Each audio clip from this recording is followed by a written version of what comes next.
मिर्झा राजांची मृत्यूची बातमी समजताच औरंगजेबानं समाधान व्यक्त केलं. पण दक्षिणेची सुभेदारी दिलेला मुअज्जम आणि त्याचा सेनापती जसवंत सिंग मात्र अस्वस्थ झाले. दक्षिणेत परत शिवाजीने उचल खाल्ली तर त्याचा पराभव करण्याचं सामर्थ्य दोघांतही नव्हतं. सुभेदार मुअज्जमने औरंगजेबाकडे तातडीने शिवाजीची शिफारस केली. औरंगजेबाने सारा विचार करून ते मान्य केलं. त्यानं आपलं फरमान तातडीनं औरंगाबादेला पाठवलं. शहाजादा मुअज्जमने त्या आनंदाची बातमी कळवण्यासाठी टाकोटाक आपला खलिता राजगडी रवाना केला. राजांनी खलिताचं स्वागत केलं. संभाजीराजांना आलेली मनसब स्वीकारण्यासाठी पाठवण्याचं निश्चित केलं. संभाजीराजांच्या जाण्याची सर्व तयारी गडावरती सुरू झाली. राजांच्या बरोबर जाणाऱ्या सरदारांची निवड सुरू झाली.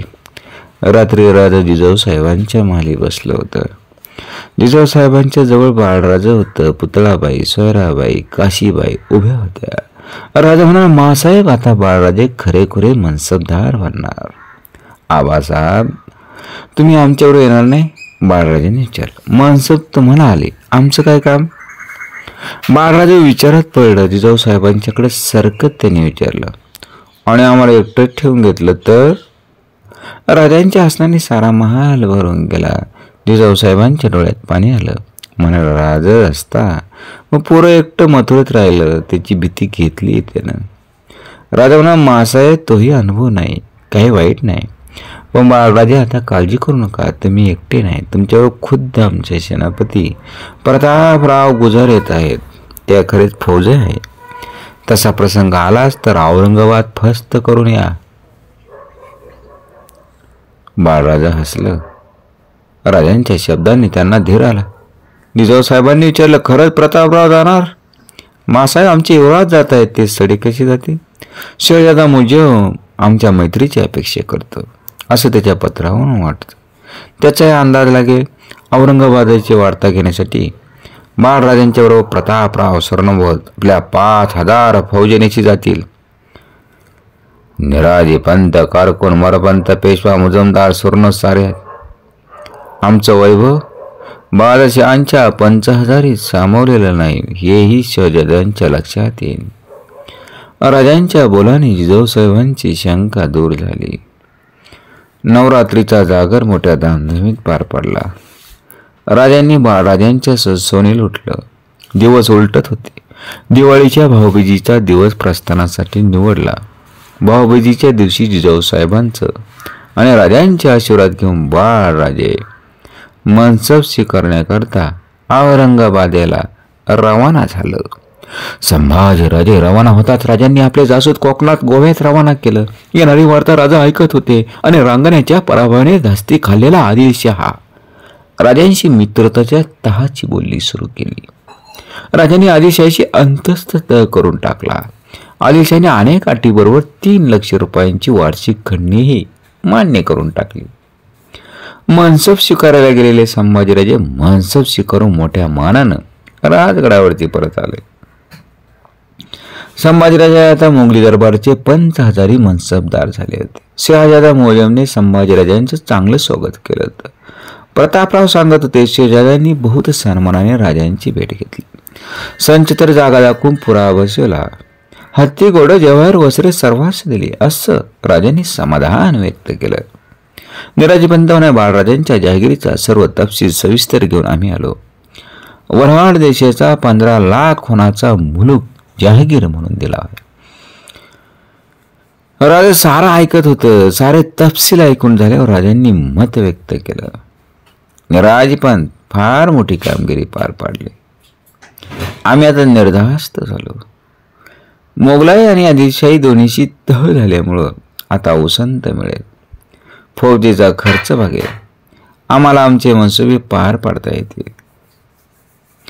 राजांनी त्यानंतर थोड्याच दिवसात आपले मनसुबे सांगितले. कोकणचे देसाई राजांना सदैव उपद्रव करील. त्यांच्या लखम सावंत, केशव नाईक, केशवप्रभू यासारखे प्रमुख असत.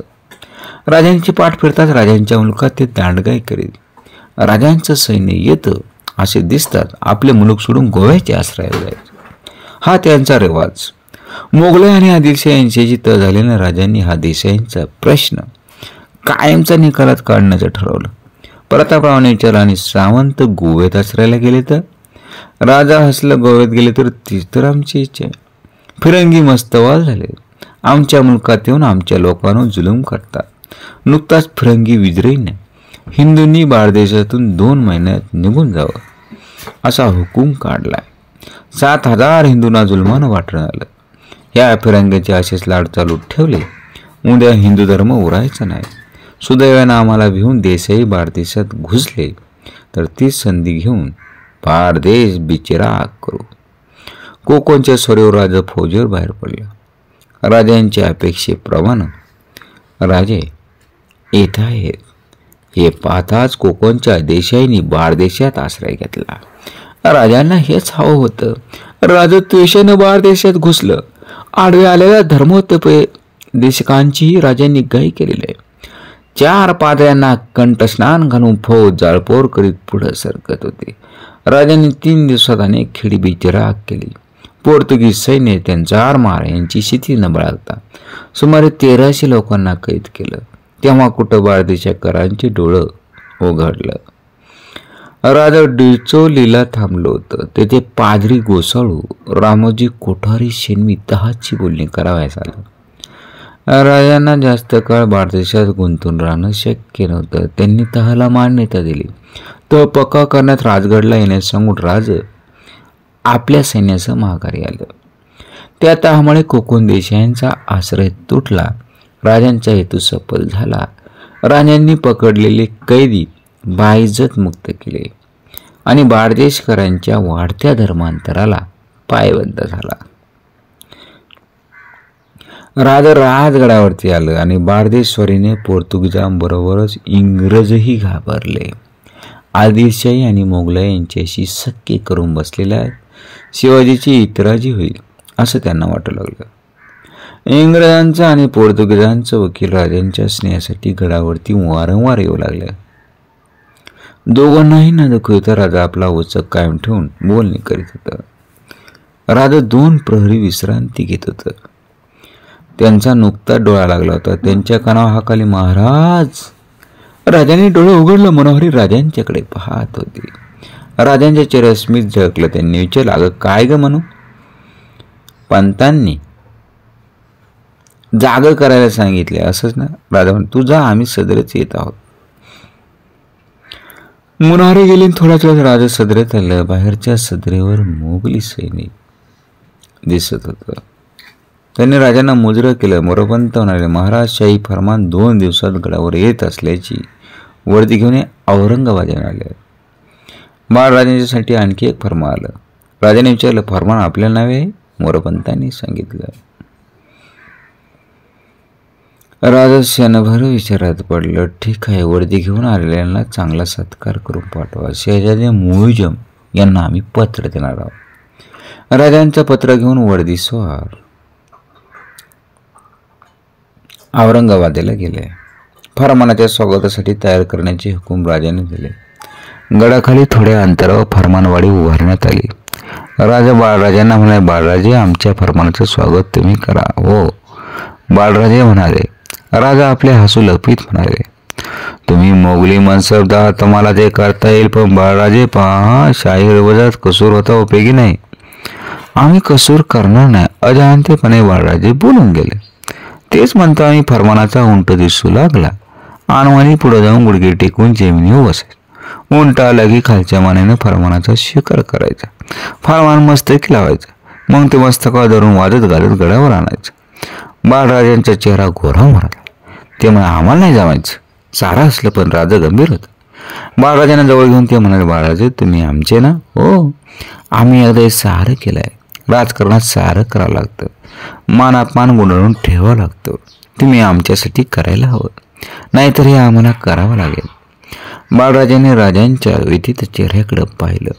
ते राजांच्या पायांना बिलगत्या म्हणाले, आम्ही करू आबासाहेब, तुमच्यासाठी हवं ते करू. राजांनी बाळराजांना उच्चलं. एकदम उराशी कवटाळलं. फरमान याच्या दिवशी गडावर एकच धामधूम उडाली होती. वाडाच्या दारात गुढे तोरणे उभारले होते. वाड्याच्या दाराला आंबोवती लटकावले होते. सुरेख रांगोळ्याने चौक सजवले होते. राज सदर तर ऐश्वर्याने झगमगत होती. बारीक सारीक गोष्टींकडे राजा लक्ष देत होते. जिजाऊसाहेबांना असह्य झाले तर राजांना म्हणाले, राज, फरमानाचं एवढं कौतुक. राजाने निश्वास सोडला तेव्हा, मासाहेब, हा थाट फरमानाच्या कौतुकाचा नाही, हा राजकारणाचा डाव आहे. आम्ही केलेले हे फरमानाचं स्वागत बादशाहच्या कानावर जाईल, त्यानं तो संतुष्ट होईल. आमच्या मनात काही नाही याचा विश्वास त्याला पटेल. आम्हाला खूप गोष्टी करावायच्या आहेत, त्यासाठी उसंत हवे आम्हाला. फरमान स्वागतासाठी संभाजीराजांची रवानगी झाली. संभाजीराजांच्या बरोबर खास सरदार, सेनापती, सर्व हितमामाने पाठवलं. राजगड व फरमानाची वाट पाहत होता. फरमानगडाच्या पायथ्याशी आल्याची वर्दी आली. राजा कपडे करून तयार होतं. निराजीपंत, मोरपंत, अनाजी, तानाजी, यसाजी, यस. राजा अनवाणी पायानी फरमानाला सामोरं गेला. गडाच्या दरवाजाशी राजा फरमानाची वाट पाहत होतं. वाद्यांचे आवाज दिसू लागला. सोन्या चांदीच्या दागिन्यांनी सजलेलं घोडं अग्रभागी चालत होतं. मागं वाद्य वाजत होती. बाळराजे फरमान घेऊन येत होते. राजांनी नतमस्तकाने फरमानाचं स्वागत केलं. नगारे झडले. तोफांच्या आवाजात गड धुंदावून गेला. राज सदरेवर जरी वस्त्राने आसादित अशा चौरंगावरती फरमान ठेवलं गेलं. राजांनी मोरपंतांना फरमान वाचण्याची आज्ञा केली. मोरपंत फरमान वाचू लागले. शाही दरबाराच्या सर्वोच्च मानाची प्रकरण त्यात केली होती. फारशी फरमानाचा अर्थ राजांना कळत होता. आज तुम्हाला बहुत लोभ आहे, याच करता तुम्हाच राजा हा किताब बहाल केला आहे. पेशीपेक्षा अधिक काम करून दाखवाय, म्हणजे तुमचे सर्व मनोरथ आम्ही पूर्ण करू. खातर जमा ठेवावे. जुलूस 11 शवाल 5 हिजरी 1078. फरमानावर आलेल्या मुघल सरदारांनी राजांना मिठी मारून बधाई दिली. राजाने शहाजादा मुजमचे पत्र वाचण्याची आज्ञा केली. मुजमने लिहिलं होतं, शिवाजीराजे, तुमच्याबद्दल आमच्या मनात सहानुभूती आहे. त्याप्रमाणे आम्ही बादशाहांना तुमच्या निष्ठेची खात्री दिली. बादशाहांनी कृपळ होऊन तुम्हास राजा हा किताब बहाल केला. तुमचं मस्तक मात्र उंचावलं, यात आम्हाला आनंद. राजाने दोन्ही पत्रामध्ये आनंद व्यक्त केला. मुजमला तसेच मानाचे पत्र दिलेले. मुघल सरदारांचा अनेक नजराने देऊन सत्कार केला. रात्री जिजाऊसाहेबांच्या माले राजा गेलं. प्रतापराव, निराजीपंत, तानाजी, इसारी खास माणसे तेथे होती. जिजाऊसाहेबांच्या समोर औरंगजेबाकडून आलेलं शाही फरमान, रत्नजडित मुठीची तलवार, पोशाख ठेविला होता. साऱ्यांच्या चेहऱ्यावर मिस्किल हास्य होतं. राजा महाली येतात सारे बाजूला झाले. मासाहेब, आज बादशाहांनी आम्हाला राज केलं. निराजीपंत हसलं, म्हणाला, महाराज बोलतो, क्षमा करा. ज्यानं आपल्याला मारण्याचा कट घातला त्याच्याकडून आलेल्या त्या फरमानाला आणि पोशाखाला अहो कसली व किंमत. निराजीपंत, तुमच्यासारख्या जबाबदार माणसांतरी असं बोलू नये. उलट गेले 2 दिवस आम्ही औरंगजेबाच्या बुद्धिमत्तेचं कौतुकच करीत आहोत. आम्ही त्याच्या हातून सुटलो हे पाहताच त्याने आपला मोहरा बदलला. एवढा सम्राट असूनही स्वतःचा मान विसरून आमची मर्जी राखण्याची संधी त्यानं डावलली नाही. औरंगजेबाच्या बुद्धिमत्तेचं कौतुक करावं तेवढं थोडं, यात आपल्याला खूप शिकण्यासारखं आहे, ते खरं. पण आपण सुटलाच म्हणून हे घडतं, नाही तर. मोरपंत राज खिन्नपणे हसले. मोरपंत, राजकारणात जर तर याला फारसा अर्थ नसतो. प्रत्येक घडीचा निर्णय त्या क्षणाच्या परिस्थितीवरती अवलंबून असतो. हे जे ओळखतात तेच राजकारणात यशस्वी होतात. आम्ही सुखरूपपणे आमच्या गोटात परत आल्यानंतर सलोखा साधण्याखेरीज औरंगजेबाच्या हाती दुसरं काय आहे. मोरपंत, राजकारणात विचाराला वेळ नसतो. कैकवेळी गमावलेल्या क्षणासाठी आयुष्याचा पश्चाताप सहन करीत राहावं लागतं. आम्ही जेव्हा औरंगजेबाच्या हाती सापडलो होतो तेव्हाच त्यानं आमची कत्तल केली असती, तर आजच्या अपमानाचा प्रसंग त्याच्यावर आला नसता. ही चूक औरंगजेबाला फार महागात पडणार आहे. त्यासाठी आयुष्यभर पश्चाताप करावा लागणार आहे. राजांच्या बोलाने आलेल्या फरमानाला वेगळाच अर्थ प्राप्त झाला होता. सारं कौतुकाने मात्र त्या नजराण्याकडे पाहत होते. असे होते आपले छत्रपती शिवराय. आपला असा होता देदीप्यमान इतिहास, ज्या औरंगजेबानं राजाला मारण्यासाठी अवरात्र मात्र कष्ट घेतले. ज्या आग्र्यामध्ये आता त्याच औरंगजेबाने राजांना राजा हा किताब मात्र बहाल करावा लागला. कधी कोणाची वेळ येईल सांगता येत नाही, कशी वेळ आहे. जय भवानी, जय शिवराय.